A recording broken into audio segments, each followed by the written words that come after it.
ایک بات آپ کو سنانی ہے، ذرا تھوڑی غور کریں۔ جو لوگ طریقت کے رستے کے مسافر ہیں نا، ان کو ذرا جلدی سمجھ آئے گی اس بات۔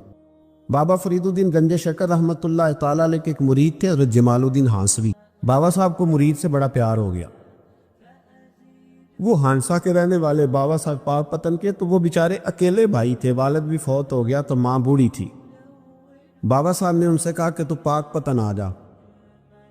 کہنے لگے حضور ماں نہیں اجازت دیتی، اگر آپ کہتے ہیں تو آ جاتا ہوں، لیکن نبی کریم علیہ السلام نے انہیں نہیں بلایا تو لہذا میں تجھے بھی نہیں بلاتا۔ لیکن پیار بڑا تھا تو بابا صاحب کہنے لگے چل تو پاک پتن نہیں آتا تو میں تو تیرے گاؤں آ سکتا ہوں۔ 3 سال بابا جی مرید کی خاطر اس کے گاؤں میں چلے گئے۔ ان بھی پیٹو جاندے نے مرید کی خاطر، پر مرید پجاروں والا ہونا چاہیے۔ اگر ہی وہ تو پھر انہوں نے راہ اوکھا لگتا ہے، پھر مشکل ہوتا ہے۔ چلے جاتے ہیں اب بھی، چلے جاتے ہیں۔ ماڑا آئے تو انہوں کہنا ہے تو جمعے راتی آئی سویرے 8 بجے، ہاں تو کدھر آ گئے۔ تگڑا آئے تو انہوں کہنے تو بڑی لیٹ آیا، تو راتی خواب بھی آیا سویرے۔ خدا بندہ یہ تیرے سادہ دل بندے کدھر جائیں، فقر بھی عیاری ہے، شہنشاہی بھی عیاری۔ میرے بھائی سنیں، بابا صاحب نا 3 سال مرید کے ہاں چلے گئے۔ 3 سال ہانسا میں آپ نے قیام فرمایا، 3 سال۔ والدہ تو ان کی جلدی انتقال کر گئی، لیکن بابا صاحب وہیں رہ گئے۔ تو وہ حضرت جمال الدین بڑے خوبصورت تھے، بڑے پیارے تھے، ویسے بھی ادائیں بڑی اچھی تھی ان کی، عالم فاضل۔ حضرت خواجہ بہاؤالدین زکریا ملتانی ایک دفعہ پاک پتن آئے بابا فرید صاحب کو ملنے، تو انہیں جمال الدین ہانسوی پسند آ گئے۔ انہوں نے ملتان جا کے بابا فرید کو خط لکھا کہ میرے سارے مرید اور خلفاء لے لے، پر اپنا جمال الدین مجھے دے دے۔ تو بابا صاحب نے جواب میں ایک کی جملہ کا اور بڑا شاندار کہا، کہنے لگے بہاؤالدین حد کرتے ہو، کبھی کسی نے اپنا جمال بھی کسی کو دیا ہے؟ وہ تو میرا جمال ہے، یہ بھی کبھی کسی نے کسی کو دیا ہے؟ اللہ اکبر۔ انہوں نے نا کوئی روحانی کشش ڈالی حضرت جمال الدین ہانسوی کے دل۔ تو بابا صاحب اسباق پڑھا رہے تھے شاگردوں کو، تو حضرت جمال الدین ہانسوی آ گئے، آ کے کہنے لگے حضور میں نے ملتان جانا ہے۔ بابا صاحب نے فرمایا کوئی کام ہے، کوئی مجبوری ہے، کوئی رشتہ داری ہے؟ سمجھ گئے بابا فرید صاحب کے معاملہ پیچھے سے گڑبڑ ہو گیا، کیا مسئلہ ہے؟ کہنے لگے حضور میں نے حضرت بہاؤالدین زکریا سے ملنا۔ محبت میں شراکت داری نہیں قبول ہوتی نہ، باقی معافیاں مل جاتی ہیں، رابطے میں یہاں آیا اور تو نے سوچا ہی نہیں، تو نے قدر ہی نہیں ڈالی، تو نے یہ کیا کیا میرے ساتھ۔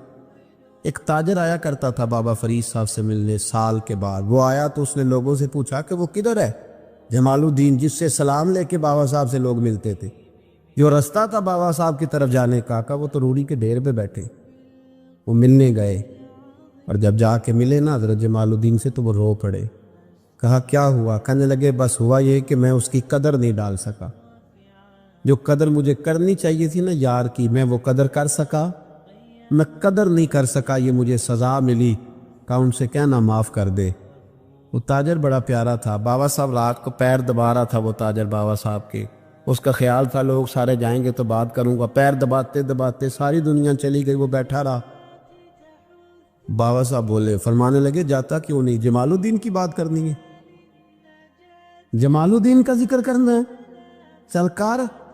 تو کہا حضور اب دیکھا نہیں جاتا، مہربانی فرمائیں۔ فرمایا یار اس نے دیکھ میرے ساتھ کیا کیا ہے، میں علاقہ چھوڑ کے یہاں آیا اس کی خاطر، اور وہ کہتا ہے میں نے آگے جانا ہے، اس نے توجہ ہی نہیں کی، اس نے میری محبت کو سمجھا ہی نہیں۔ فرمایا اسے کہنا میں اسے بھولا نہیں، میں روز اس کے لیے دعا کرتا ہوں، جا تو کہتا ہے تو اسے لے آ۔ حضرت جمال الدین ہانسوی جب آئے نا، اللہ والے پھر بھی سامنے والے پہ الزام نہیں ڈالتے، جب آئے نا تو کمزور ہو گئے تھے، وجود کمزور ہو گیا، آنکھیں باہر نکل آئیں۔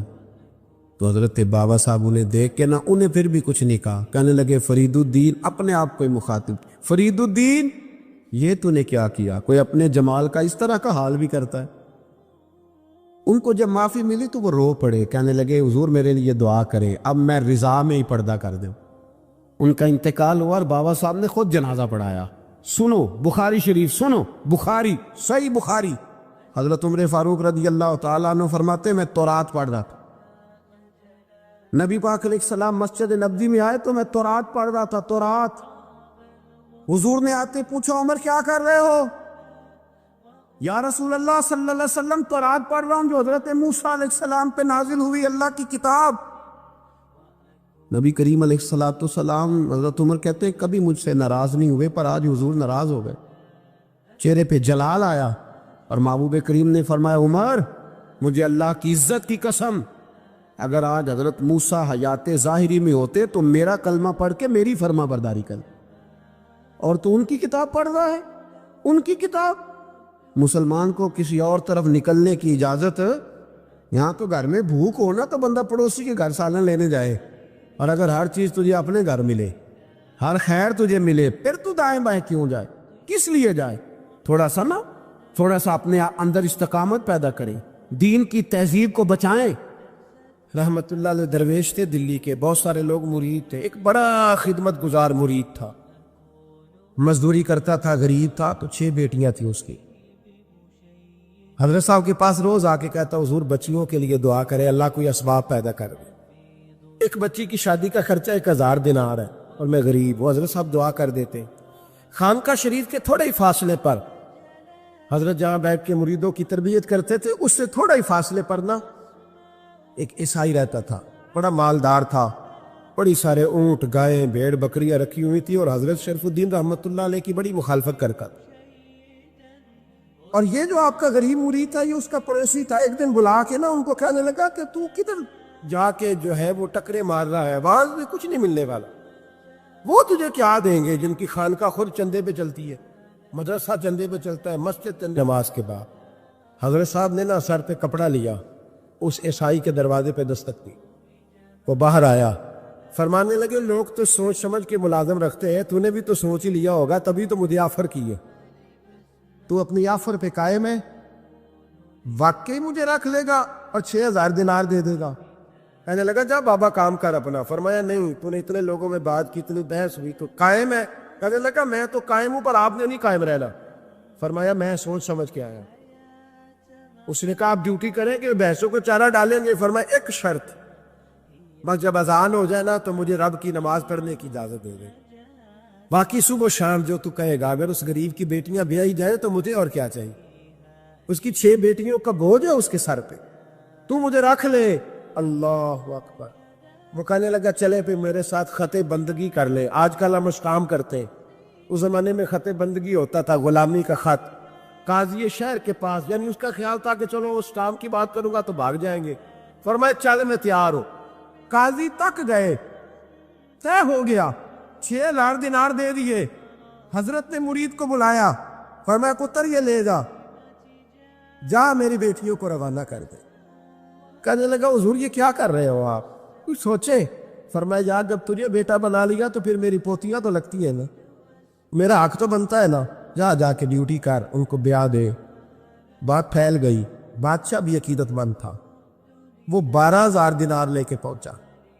کیا بتاؤ ان رب کے بندوں کا دل کیسا ہوتا ہے، کیا درد ہوتا ہے، کیا رنگ. 12000 دینار لے کے بادشاہ آیا اور آ کے حضرت کو پیش کیے کہ حضور آپ دیں اس عیسائی کو ڈبل دیں اور جائے کام کریں. آپ فرمانے لگے تو پیسے دے، شرطیں نہ لگا، میرا جہاں دل کرے گا میں خرچ کروں گا. مجھے تو مزہ ہی اب آنے لگا ہے، ابھی تو لطف آ رہا ہے، ابھی تو ذائقہ آیا ہے کچھ کرنے کا. پیسے دینے ہیں تو دے، پابندی نہ لگا، جہاں میرا دل کرے گا میں. اس نے کہا حضور ٹھیک ہے رکھ لے. حضرت نے فجر مسجد میں پڑھی، جیب میں 12000 دینار تھے. اعلان فرمایا بھی کسی اور کی بیٹی بھی بیٹھی ہے تو پیسے میرے پاس ہے. وہ 12000 دینار بھی بانٹ دیا، اور 12000 دینار بانٹ کے نا تو پھر چلے گئے کھیت میں چارہ کاٹنے. اس عیسائی کو کسی نے بتلایا کہ ان کے پاس تو 12000 آیا ہے پر تجھ سے جان نہیں چھڑائی. انہوں نے وعدہ یہ ہوا تھا کہ 6 دیں گے تو جائیں گے، جب تک دیں گے نہیں تیرے گھر میں کام کریں گے. وہ نا چارہ کاٹ رہے تھے. حضرت صاحب تو وہاں پہنچ گیا، دور جا کے کھڑا ہو گیا. کہنے لگا بابا پہلے تو میں نے مسلمانوں کے اخلاق سنے تھے، اب تو میں نے دیکھ بھی لیے، پر یہ بتا جب 12000 آیا تھا جان کیوں نہیں چھڑائی؟ تو حضرت چارہ کاٹتے کاٹتے رو پڑے. فرمانے لگے تو نہیں نہ جانتا یہ بیٹیاں سانجھی ہوتی ہیں، پتہ نہیں نا. میرے رسول پاک نے تو حاتم تائی کی بیٹی کے سر پہ کپڑا رکھ کے کہا تھا بیٹیاں برابر ہوتی ہیں. تو یہ نہیں پتا جب اس کی 6 بیٹیوں کی شادی ہوئی ہے میرے اندر روحانیت کتنی بڑی ہے. فرمایا پھر 12,000 آیا ہے تو 2-4 بچیاں پھر گئی ہیں، مجھے نہیں پتا میں اندر سے راضی کتنا ہوں، میں تیری نوکری کرتا رہوں گا، پتہ نہیں اللہ کتنی بیٹیوں کو بیاہ دے گا۔ اتنا رویا وہ عیسائی کے پیروں میں بیٹھ گیا، کہنے لگا بابا میں نے تیری مخالفت کی ہے پر تیرے قریب آ کے پتہ چلا ہے تو بہت اونچے اخلاق کا مالک ہے، اور اگر تیرا یہ مقام ہے تو تجھے اخلاق سکھانے والے محمد عربی کی شان کتنی ہے گی۔ امام مالک کے پاس ایک بندہ آیا، اس نے کہا حضور میں درزی ہوں، ایک ظالم بادشاہ مجھ سے کپڑے سلواتا ہے، میں تو ظالموں کا مددگار نہیں نا، ایک ظالم بادشاہ مجھ سے، حضور میں تو مددگار نہیں نا ظالموں کا، جو فرمایا ظالموں کا مددگار بھی ظالم ہوتا ہے، تو کپڑے لے کے آتا ہے میں سی کے دے دیتا ہوں، ذمہ داری نہیں یہ ایک آدمی دکاندار ہے، اس سے کوئی بندہ چیز خریدنے آئے گا تو تھوڑی کہے گا میں نے نہیں دے دی، تو دے گا۔ کوئی بندہ اگر کسی شخص سے کوئی کام کہتا ہے جو اس کی فیلڈ ہے، اس کا شعبہ ہے، اس کا معاش کا وہ سلسلہ ہے، کہتے ہیں یا رسول اللہ صلی اللہ علیہ وسلم ظالموں کا مددگار بھی ظالم، حضور نے فرما دیا۔ تو امام مالک سے بندے نے مسئلہ پوچھا، دل کی تختی پہ لکھنے والی باتیں ہیں، کہا حضور میں درزی ہوں، ظالم کپڑے سلواتے ہیں، میں تو مددگار نہیں نا۔ امام صاحب کہنے لگے نہیں، مددگار تو وہ ہوگا جو تجھے سوئی دھاگا فراہم کرے گا، تو پورے کپڑے سی کے دیتا ہے، تو خود بہت بڑا ظالم، تو پورے سوٹ سی کے دیتا ہے، تو بہت بڑا ظالم خود ہے۔ مددگار تو وہ ہوگا جو تجھے دھاگا دے گا، جو تجھے بٹن دے گا، جو تجھے نلکی دے گا، جو ظالم سے اتنی نفرت ظلم کر کے بنتا ہے۔ یہاں تو ہمارے زمانے میں ہیرو بن جاتے ہیں لوگ، ظالم ہیرو ہے، لوگ اس سے ڈرتے پھرتے گھومتے پھرتے، اور بہت سارے کم مزاج لوگ اس کے پیچھے ہاتھ باندھ کے پھرتے ہیں۔ ظالموں کی مدد کرنا، ظالموں کے ساتھ رہنا، یہ ظلم ہے، ظلم، یہ زیادتی ہے۔ میرے نبی پاک صلی اللہ تعالی علیہ وآلہ وسلم نے ارشاد فرمایا، یاد رکھو رب فرماتا ہے میں مظلوم کی مدد ضرور کروں گا، چاہے جلدی کروں چاہے دیر سے کروں، میں مظلوم کی مدد۔ اور حضور صلی اللہ علیہ وسلم نے فرمایا ہے، حضرت معاذ بن جبل کہتے ہیں حضور نے مجھے یمن کا گورنر بنایا، جب میں جانے لگا نا تو حضور نے بڑی نصیحتیں کی، بخاری میں موجود ہے، فرماتے جب میں پلٹنے لگا تو میرے رسول نے فرمایا معاذ ایک منٹ ٹھہر جا، ایک بات میری یاد رکھنا، اس کو نہ بھولنا۔ کہا حضور کیا؟ فرمایا دیکھنا کسی پہ ظلم نہ کر بیٹھنا، کہیں تجھ سے زیادتی نہ ہو جائے۔ محبوبہ پھر حضور نے فرمایا سن میرے معاذ، میں تجھے گورنر بنا رہا ہوں، زیادتی نہ کر بیٹھنا۔ یا رسول اللہ صلی اللہ علیہ وسلم کیا ہوتا ہے؟ تو میرے کریم نے فرمایا جب مظلوم دعا کے لیے ہاتھ اٹھاتا ہے تو عرش کا مالک کہتا ہے فرشتوں پیچھے ہٹ جاؤ، عرش کا مالک کہتا ہے فرشتوں پیچھے ہٹ جاؤ، دروازے کھول دو۔ فرمایا مظلوم اور رب کے درمیان شے حائل کوئی نہیں۔ بڑے غور کے ساتھ سو بیویوں پر او ما ملکت ایمانہم، یا اپنی شرعی باندیوں پر، اس زمانے میں جو لونڈی خریدی جاتی تھی اس سے بھی وطی کرنا جائز تھا، اگرچہ اب لونڈیاں موجود نہیں ہیں تو یہ فعل بھی موجود نہیں، سوائے اپنی بیویوں پر یا شرعی باندیوں پر۔ فَإِنَّهُمْ غَيْرُ مَلُومِينَ، فرمایا جو یہ کام کرے اس پر کوئی ملامت نہیں ہے، اپنی بیوی کے پاس شرعی طریقے سے جائے یا باندی کے پاس جائے۔ فَمَنِ ابْتَغَىٰ وَرَاءَ ذَلِكَ، اور جو آدمی اس کے بعد اس حد سے بڑھے، اس کے سوا کچھ اور کرے جو بندہ، فرمایا فَأُولَٰئِكَ هُمُ الْعَادُونَ، یہ لوگ حد سے بڑھنے والے، جو لونڈیوں اور باندیوں کے علاوہ اپنی بیویوں کے علاوہ کسی اور جگہ گندگی کریں، یہ حد سے بڑھنے والے، حدوں کو کراس کرنے والے لوگ ہیں۔ پھر ارشاد فرمایا وَالَّذِينَ هُمْ لِأَمَانَاتِهِمْ وَعَهْدِهِمْ رَاعُونَ، اور وہ جو اپنی امانتوں اور اپنے وعدوں کی رعایت کرتے ہیں، امانتیں ادا کرتے ہیں، وعدے پورے کرتے ہیں، اور وہ لوگ جو اپنی نمازوں کی حفاظت کرنے والے ہیں، جن میں یہ خوبیاں آ گئیں۔ میرا رب فرماتا ہے نماز میں خشوع وضو حاصل ہو گیا، فضولیات سے بچ گئے، زکوٰۃ ادا کرنے والے بن گئے، شرمگاہ کی حفاظت کرنے والے بن گئے، امانتیں عہد پورے کرنے والے بن گئے، اپنی نمازوں کے محافظ ہو گئے۔ اللہ اکبر، قربان جائیں۔ مالک فرماتا ہے اولئک ھم الوارثون، یہی لوگ تو وارث ہیں۔ یا اللہ کس چیز کے؟ فرمایا الذین یرثون الفردوس، یہ لوگ جنت کے وارث ہیں، یہ جنت کے وارث ہیں یہ لوگ، ہم فیہا خالدون، اور فردوس سے جنت سے نکالے نہیں جائیں گے، ہمیشہ ہی جنت میں رہیں گے۔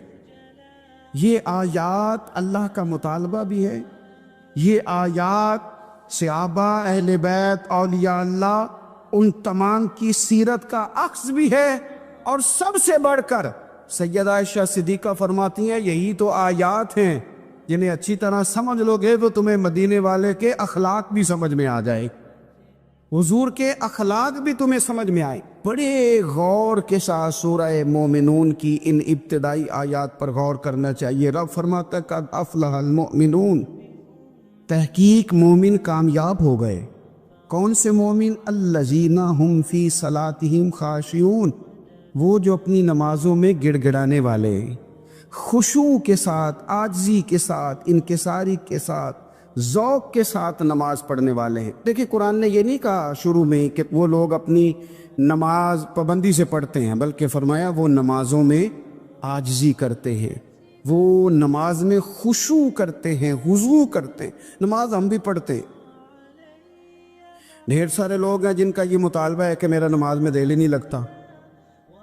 پہلی بات تو یہ ہے کہ دل نہ بھی لگے تو نماز پھر بھی پڑھنی ہے، اور دوسری بات یہ کہ دل لگانے کو بھی تو کچھ انسان کے پاس چیزیں ہونی چاہیے نا، کوئی ضروریات ہوتی ہیں۔ سب سے پہلی بات یہ کہ مسئلہ نماز کا نہیں، مسئلہ اہمیت کا ہے۔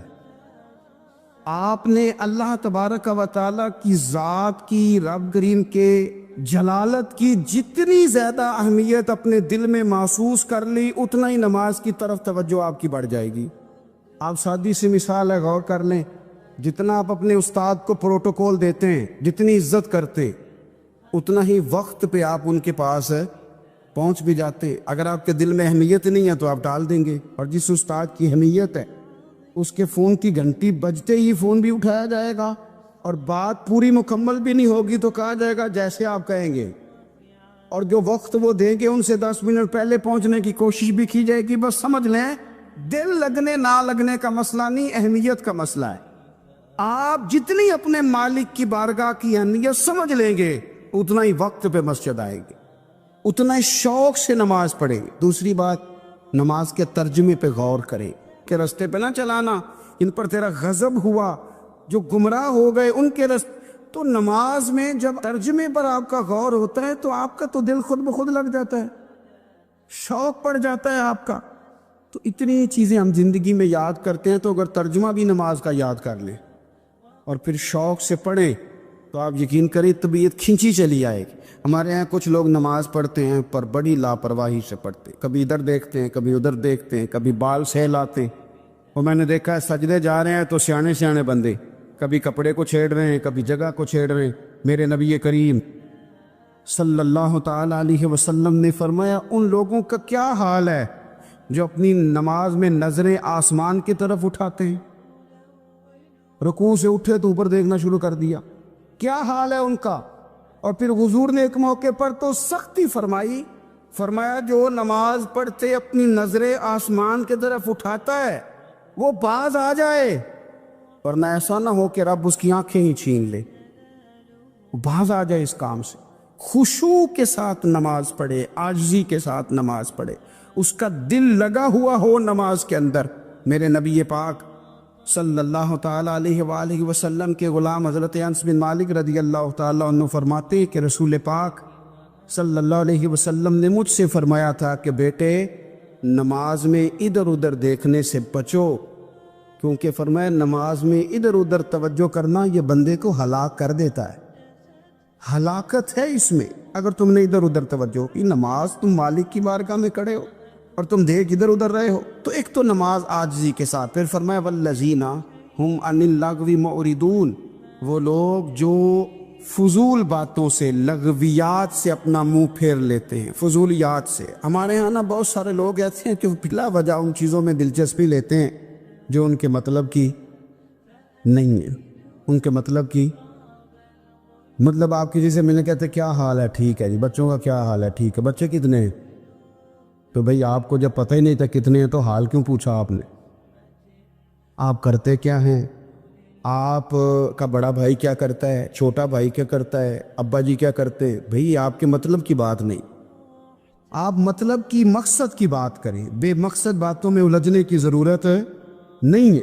دیکھیں اپنا ادارہ میں چلاتا ہوں، اپنا گھر، اب ہم کیا کرتے ہیں جب ہم دوسرے کے کام میں مداخلت کرتے ہیں تو دو نقصان ہوتے ہیں، ایک تو اس کے ساتھ ہمارا رائے کا اختلاف ہو جاتا ہے، اور دوسرا ہمارے اپنے بہت سارے کام رہ جاتے ہیں، کیونکہ ہماری توجہ دوسرے کی جانب تھی، اپنے بڑے سارے کام رہ جاتے۔ اس لیے بہت ساری ایسی چیزیں ہیں جن میں بلا وجہ کوئی مقصد نہیں۔ ہم پرانے لوگوں سے باتیں سنا کرتے تھے، ہمارے بزرگ کہا کرتے تھے جڑے پنڈ جانا نہیں، جڑے پنڈ جانا نہیں وہ راہ پوچھنے دی کی لغویات میں نہ الجھے، فضولیات میں نہ الجھے، یعنی ٹو میں رہنا، ٹو میں۔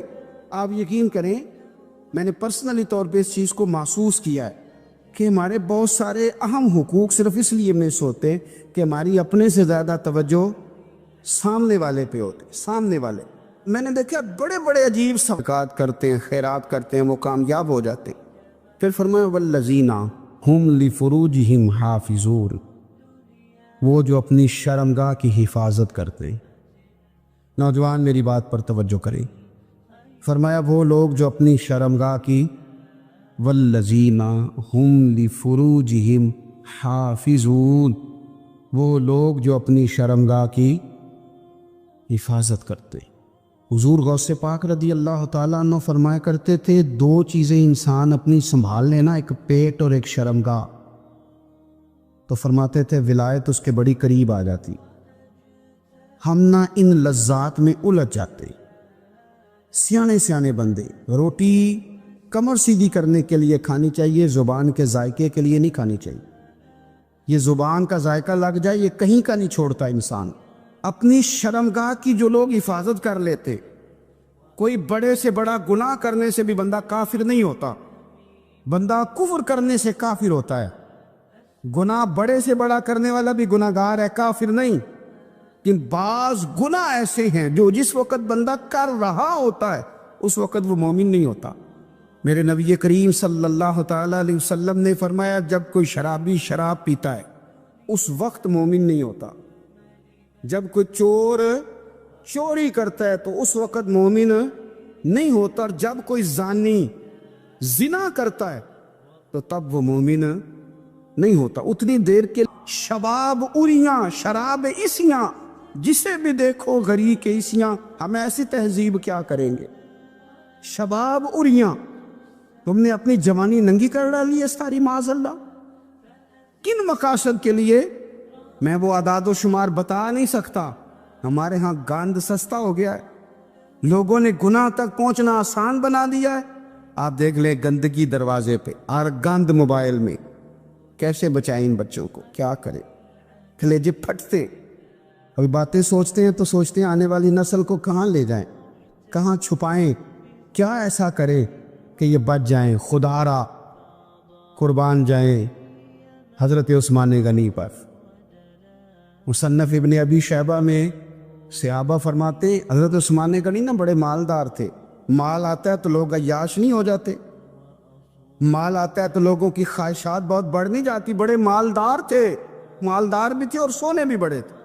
حضرت اسامہ بن زید کہتے ہیں میں نے زندگی میں اتنا سونا بندہ نہیں دیکھا جتنے حضرت عثمان غنی خوبصورت تھے، پیسہ بھی حسن بھی، لیکن فرماتے ہیں کہ حضرت عثمان غنی سب سے بڑھ کر اپنی شرمگاہ کی حفاظت کرنے والے اور سب سے بڑھ کر صلہ رحمی کرنے والے، رشتہ داروں سے اچھا سلوک کرنے والے، حیا والے، شرم والے، پاکیزگی والے۔ آپ کا ذہن ہے، آپ صبح اٹھتے ہی ذہن بنا لیں کہ میں نے آج اتنا سبق پڑھنا ہے، آج اتنی تفسیر دیکھنی ہے، اتنی عبادت کرنی ہے، فلانی نعت میں نے دیکھنی ہے، فلاں خیر کا کام کرنا ہے، فلاں آدمی کے ساتھ نیکی کرنی ہے۔ صبح